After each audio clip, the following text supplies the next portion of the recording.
Have you ever asked yourself? What is the important fact that few people agree with you? A good answer should take the form of most people believe in X, but the truth is the opposite of X. The majority of responses are different ways of seeing the present. Good responses are as close as possible to looking into the future. Peter's answer to this paradoxical question is that most people think that the future of the world will be determined by globalization, but the truth is that technology matters more. In a world where resources are scarce, globalization without new technology becomes unsustainable. Our challenge today is to imagine and create new technologies that can make the 21st century more peaceful and prosperous than the 20th century. A startup is the largest group of people you can convince with a plan to build a different future.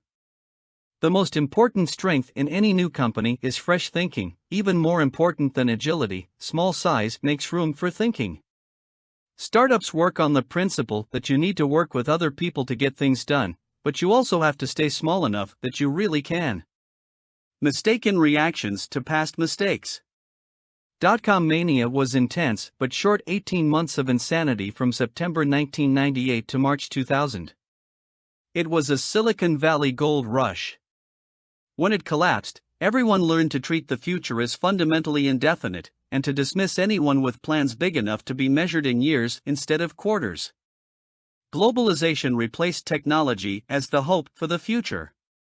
The entrepreneurs who stuck with Silicon Valley learned 4 big, mistaken, lessons that still guide business thinking today. 1. Make incremental advances. 2. Stay lean and flexible. 3. Improve on the competition. And 4. Focus on product, not sales. Those lessons have become dogma in the startup world, and yet the opposite principles are probably more correct. 1. It is better to risk boldness than triviality. 2. A bad plan is better than no plan. 3. Competitive markets destroy profits. And 4. Sales matters just as much as product. We still need new technology. To build the next generation of companies, we must abandon the dogmas created after the crash. Ask yourself, how much of what you know about business is shaped by mistaken reactions to past mistakes? The most contrarian thing is not to oppose the crowd, but to think for yourself. All happy companies are different.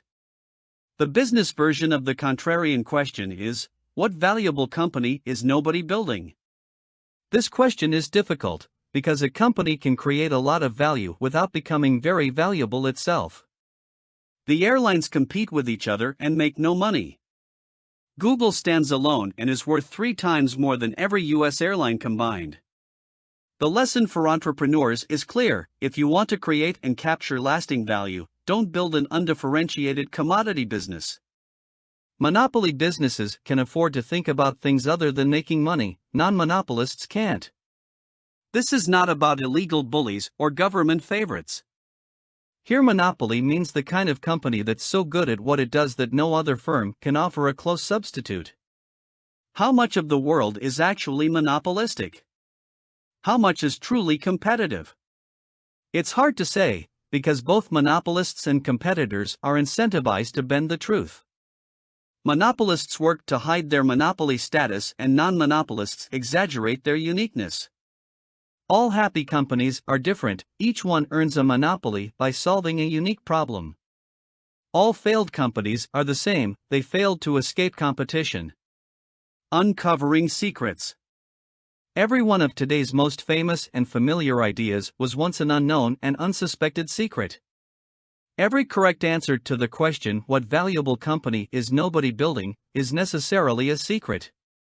But social trends have conspired to root out our belief in secrets. Incrementalism. From an early age, we are taught that the right way to do things is to proceed one very small step at a time, day by day, grade by grade. Risk aversion. People are scared of secrets because they are scared of being wrong.